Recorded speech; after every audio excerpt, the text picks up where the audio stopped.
Kirk Frost was not prepared for it. He was navigating the crowd 1 second, and then there was an uproar. While cameras flashed and fans shrieked, then, the AM. When a figure lunged at him, he lost his footing. Anxiety gave way to outright fear in the atmosphere. When security arrived, it was too late. The harm was already done. All were shocked by what transpired in those few seconds. Was it a haphazard attack, or was there a deeper, more intimate connection? What caused it to occur at this particular moment, when there were already circulating rumors that Kirk was leaving love and hip-hop? Now that the video is making the rounds online, supporters are going crazy. According to some, it was a crazy fan out for vengeance, a retaliatory act connected to the drama behind the scenes. Some think this was prearranged. But what's the truth? Stay tuned, because we're going to unveil something that will completely alter the situation. Drama was nothing new to Kirk Frost. It was the foundation of his career. However, nothing could have prepared him for the events of that evening. The plan was for it to be just another public appearance, a typical evening out. He has been avoiding attention ever since the rumors of his departure from love and hip-hop began to circulate. Fans were chatting, the blogs were burning, and everyone was curious about the truth. However, Kirk, he had remained silent and let the rumors to run wild. Perhaps he made a mistake. Perhaps remaining silent had simply made things worse, because what followed was something he had never experienced before. The gathering was full. The auditorium was filled with a mix of industry insiders, influencers, and ardent love and hip-hop fans, and Kirk was moving through it with his usual composure. His reputation was still respected, and he had devoted followers in spite of the scandals. However, there was a sense of tension. Something didn't feel right. He had been cautioned by LHHATL earlier that day. She had remarked, "People are mad, Kirk." This whole VH1 situation got them feeling some type of way. He dismissed it, assuming she was blowing things out of proportion. In retrospect, though, perhaps he ought to have paid attention. He became aware of a group of fans observing him too closely, which was the first indication that anything was off. He was accustomed to people watching, whispering, and pointing, so at first he didn't think much of it. It was a part of the package. However, these ones had a distinct quality. Not only admirers, they were agitated, bordering on furious. It was evident in their faces. One of them was a man in his late 20s, and Kirk didn't like the expression in his eyes. There was a simmering issue. Just then, Kirk's cell buzzed in his pocket. An unidentified number texted me. "Do you really believe you can ignore this?" He scowled. He quickly glanced back at the throng, examining faces to see whether anyone had just sent him that message. This was something real. He had a gut feeling, not just some online troll playing games. He suppressed the pounding sensation in his heart. This was a public setting and an occasion. What could possibly go wrong here? And then it did. At one point, while posing as the unconcerned reality star, Kirk was shaking hands and welcoming people. By the next, the security barrier had been breached by the same individual from the throng. There was no alert, "Do not yell," no danger. It was a violent, abrupt movement, with an arm swinging and a fist flying. And before Kirk could react, his face exploded with pain. With the force of the blow, he staggered back. There were gasps in the air. People let out screams. Although security rushed in, the attacker continued to operate. He surged once more, attempting to seize Kirk while yelling something that was not heard over the commotion. Every second was captured as cameras flashed. The phones were recording. In a few minutes, the video would be widely available. Security took over just as Kirk was beginning to comprehend what was happening. The man battled and eventually broke through the noise as they tackled him to the ground, pinning him. His words were, "You ruined everything. You lied," he said, cutting the throng cold. This was a personal act, not a random act of violence. From the corner of Kirk's mouth, blood seeped out. His head was racing. This guy was who? How could he define ruined everything? The police arrived and pushed through the spectators before he could even collect himself. As they dragged him away, the man continued to scream, "Kirk, be truthful. You are aware of what you did." Rashida was at his side in a moment, her face tense with anxiety. Her voice was urgent, but he could hardly hear her. "Kirk, are you okay?" she asked. His ears were still ringing, and his heart continued to beat. He winced as he wiped the blood off his lip. Everything had happened so quickly. It moves too quickly. Then it hit me. The cameras were still in motion. Already, conjecture was rampant on the internet. It wasn't simply an attack either. There was a message here. But from whom? And why at this time? Questioning by the police began. The witnesses were speaking. In the background, the assailant continued to yell, his remarks becoming increasingly desperate as they forced him into a police car. Kirk and Rashida looked at one another, and Kirk said, "UTNDHIT forever." This wasn't over, they both knew. This, if anything, was only the start. Kirk sat staring at his phone in his automobile later that evening. The video appeared on Twitter, Instagram, and gossip blogs. Millions of people were already watching clips of the assault.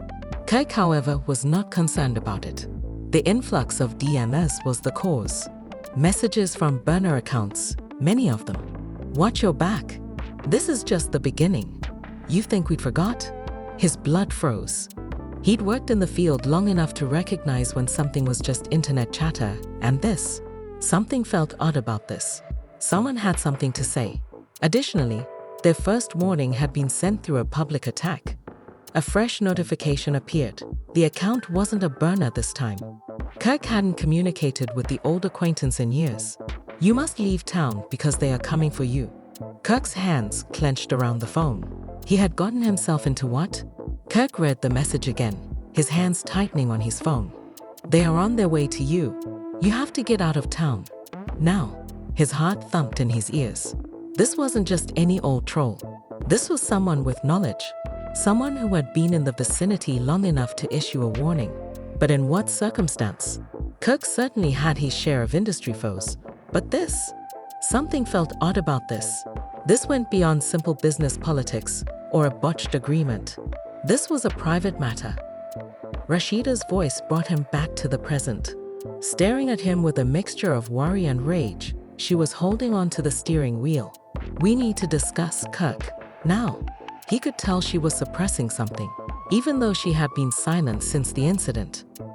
A significant thing. He locked his phone aside and turned to face her. He mumbled, massaging the spot on his jaw where the punch had fallen. "Go ahead." "Who was that man?" She made a demand. "Kirk, he was familiar with you. He was more than a rabid fan. What on earth is going on?" Kirk let out a breath while gazing out the window. He desired to dismiss it, act calm, and assure her that it was merely a chance occurrence. However, he was aware of this. Rashida was more intelligent. She had seen too much, spent too much time with him. "I am not sure," he acknowledged, "but something about this bothers me." Rashida snorted and shook her head. "A negative vibe? You were attacked in front of the world, Kirk. There's more to this than a bad feeling. This is serious. And now you're receiving texts advising you to move out of town. Who sent that?" Kirk paused, then turned his phone around to let her see. Her eyes grew wide the moment she read the name. "Hold on. Do you still keep in touch with him?" Kirk's head shook. "No. It had been years since we last spoke. It was unexpected." Taking a short breath, Rashida tightened his hold on the wheel. "You have to stop talking, Kirk. Since I'm telling you now. I don't like the direction this is going." Kirk massaged his face with his hands while leaning back in his chair. He had no idea where to begin. One thing was certain though, this was far from over. Kirk woke up to commotion the following morning. All night long, his phone had been ringing, and now the headlines were everywhere. X love and AIP HOP star tar GTD. Was this a SETUP? Captured on Scamurai. Kirk Frost attacked by enraged fan. His gut turned as he read the articles. The real reason Kirk Frost was ATCKD. Shocking DTALS EMG. No one really knew what had happened, but they were all making assumptions. No formal comment had been issued thus far, and the police had remained silent regarding the identity of the perpetrator. However, This didn't stop the internet from exploding with hypotheses. According to some, Kirk had already crossed someone, and they were planning a retaliatory strike. Others asserted that it was a PR gimmick to maintain his name in the news following reports of his termination. The darker notions, however, were those that struck a bit too close to home. This is more than just a fan losing their temper. There are rumors that Kirk has been participating in a risky behind-the-scenes activity. It was a warning attack. Reading the remarks made Kirk's breath catch in his throat. How were the components already being put together? How could they be so near the truth? His phone rang before he could give it much thought. An unidentified number. A beat skipped in his heart. He nearly remained silent. However, something told him that he had to. Hey, he had a raspy voice. Stillness. After that, a deep voice entered the clue. Minimal. Stay calm. Almost too serene. You ought to have listened. Kirk's breathing became labored. Who is this? The voice disregarded his query. What do you think about simply leaving? That no repercussions will occur. A shiver went through Kirk's body. I'm not sure what you're discussing. A lazy chuckle. Oh, you will? Not too long. The call ended. With trembling palms, Kirk gazed at his phone. This was worse than he had anticipated. This wasn't simply an irate fan. It was larger. This belonged to his history, something that was now finally catching up with him. What's the worst part? He was clueless as to who was in charge. The cops spoke with Kirk and Rashida later that afternoon. He had been brought in for interrogation as a victim, not as a suspect. They wanted to know whether he had any enemies, whether he had ever been threatened, and whether he recognized the individual who had attacked him. Kirk was evasive in his responses. He didn't want to reveal everything. Not yet.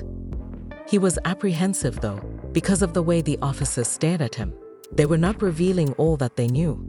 Mr. Finally, when one of the detectives flipped through a folder of papers, he remarked, Frost. Jason Carter is your assailant. What does that name represent to you? Kirk's blood became icy. Kevin Carter. That was a name he had not heard in years. Rashida gave him a glance. Kirk, she muttered, feeling his response. Kirk, however, was speechless. He was already putting things together in his thoughts. Kevin Carter. Why him, out of all the others? The detective took a close look at Kirk. We researched Carter's history. He isn't just a crazy fan. In actuality, he has never been a part of the love and hip-hop fandom. He inclined forward. He does, however, have a relationship with you. Kirk swallowed forcefully. What sort of relationship? The investigator moved a piece of paper across the table. A mugshot. Jason Carter's face, older but still familiar, gazed back at him. According to the detective, he did time. And based on what we learnt, he holds you accountable. Rashida's lips was covered as she gasped. Kirk, what were you doing? Kirk felt his chest constrict. He had trouble breathing. He was incapable of thinking, because everything made sense now. This was not about hip-hop and love. It was not about his termination. It was retaliation. Jason Carter was not working alone either. Kirk balled his fingers into fists beneath the table. As he listened to the detective's comments, the room seemed smaller and the walls were closing in. He holds you responsible. Jason Carter. Kirk never imagined that the name would bring back memories he had buried deep. With her speech hardly audible beyond a whisper, Rashida continued to gaze at him. Kirk, what were you doing? He shook his head and took a deep swallow. It's not as you believe. The detective did not recoil. Why don't you tell us what it is then? Kirk let out a quick exhale and wiped his cheeks. There was nothing he could do. This was something Kirk couldn't ignore if Jason was back, if he was threatening Kirk, or if he was prepared to assault Kirk in public. Finally, he spoke after glancing at Rashida, whose eyes begged for the truth. Jason and I were buddies a long time ago. Despite doing business together, things didn't work out. Asterisk, asterisk, asterisk, asterisk, very poor. The investigator and his partner looked at each other. Described bad. Kirk hesitated, his thoughts whirling. How much ought he to say? What could he say? His throat was keened. Jason became involved in a criminal activity. Something I told him about. He was the one who took the fall when things went wrong. despite my best efforts to leave before it was too late. He was sentenced to prison. No, I did not. Rashida's breath caught. Kirk interrupted her in a hushed voice, saying, Kirk, are you telling me? He wasn't set up by me. I didn't save him though. With a slow nod, the detective seemed to be putting things together. And now he's gone years later. He's coming for you too. Kirk experienced a knot in his stomach. This was more than a simple grudge. This wasn't merely a resurgence of an old feud. It was retaliation. Kirk forced himself to concentrate despite the oppressive atmosphere of the questioning chamber. He sought clarification. Do you know his current location? Kirk asked in a strained voice. The detective tapped a file against the table while leaning back. He is no longer connected. No known home. No credit card transactions in the last few months. Only because of the attack do we know he was in town. Kirk's jaw stiffened. Are you saying that you don't know where he is?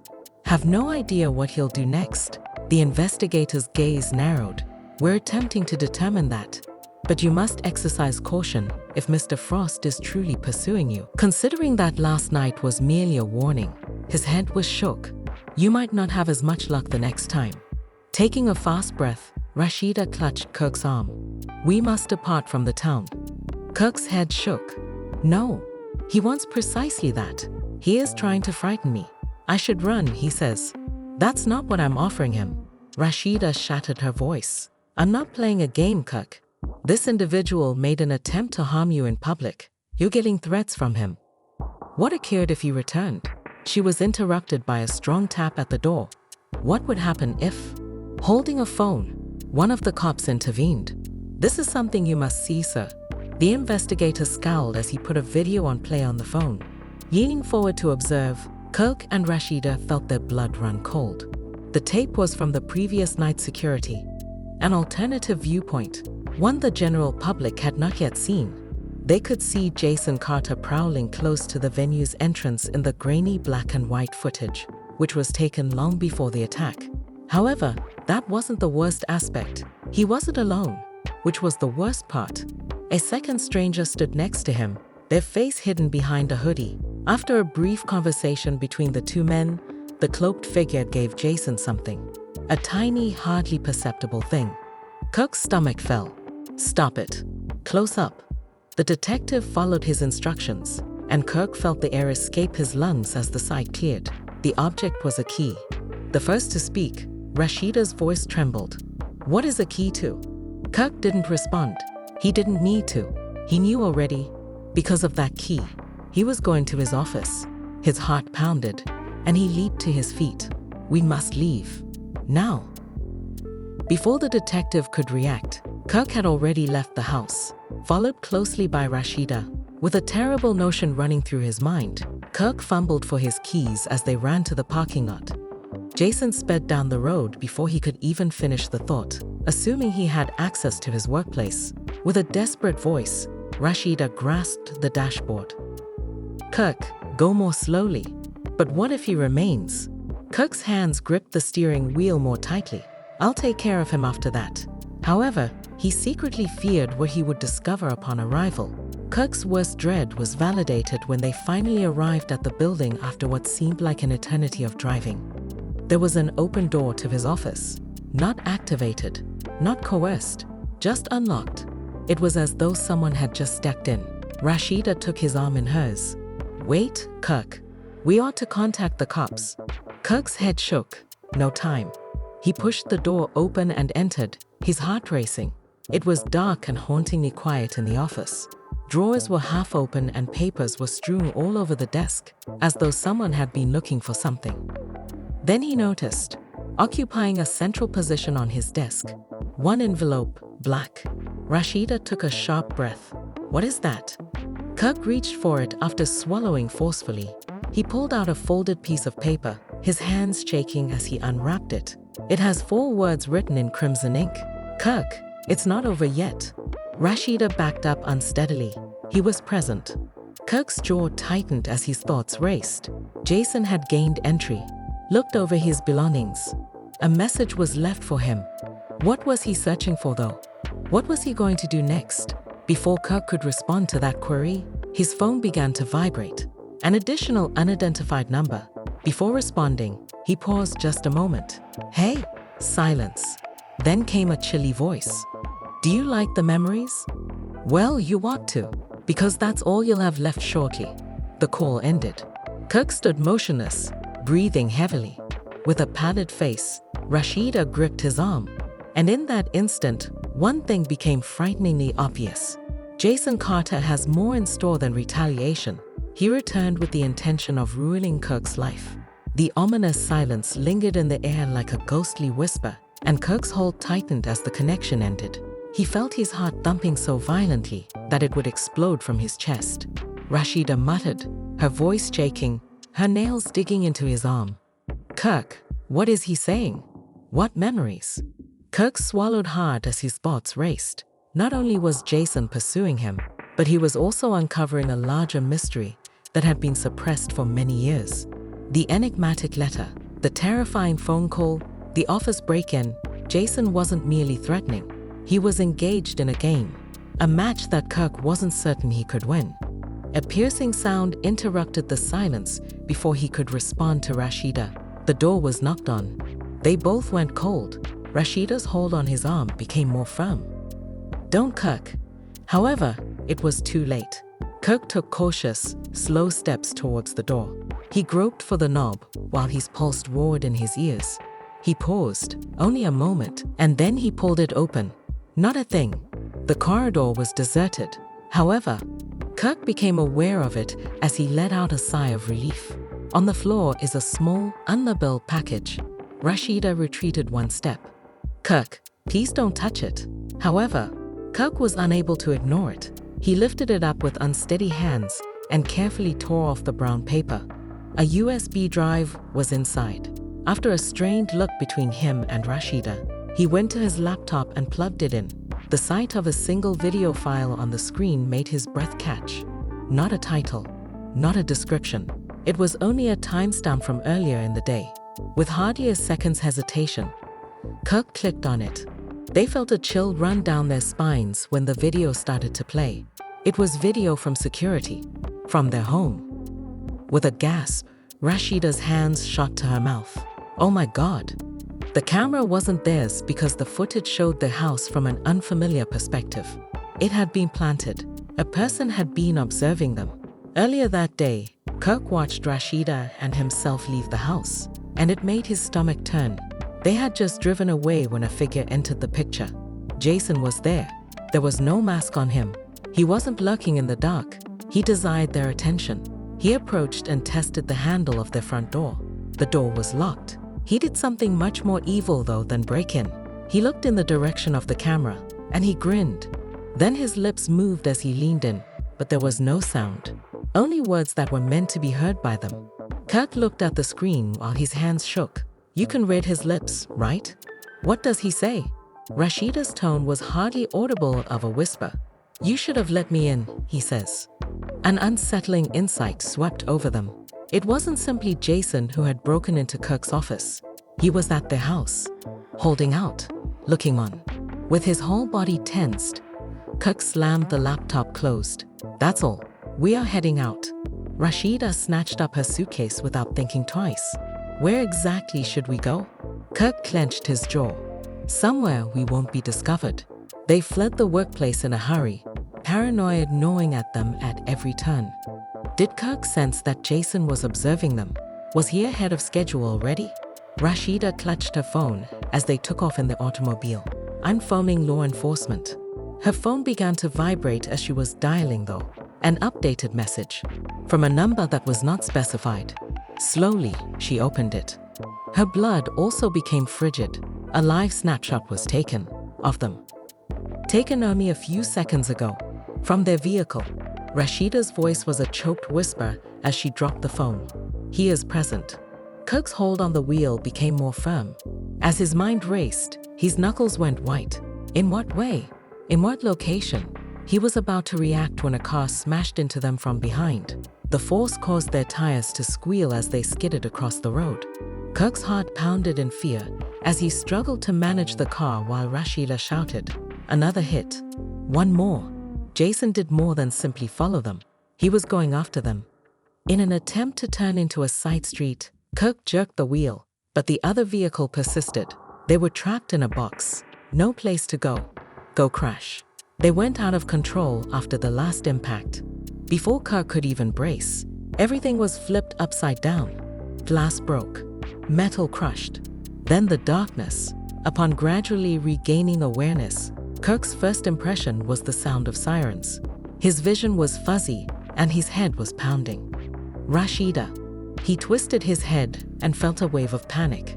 Rashida? She was slouched and moaning against the seat. With agony rushing through his body, Kirk attempted to move. The car still contained them. Where was Jason, though? The wreckage was suddenly illuminated by dazzling blue and red lights. Officers hurried with loud voices towards them. As they were dragged out of the vehicle, paramedics surrounded them and inquired about their well-being. Kirk wasn't listening, though. He looked around. Jason was no more. The earlier detective reappeared, his expression glum. "Mr. How fortunate you are to be alive, Frost." Kirk had a raspy voice. "Have you managed to capture him?" The investigator shook his head. "When we arrived, he had already left. However, we will locate him." Kirk balled his fists. That's what he wanted to think. He knew the truth, though, in his heart. Jason had not finished. And when he returned later,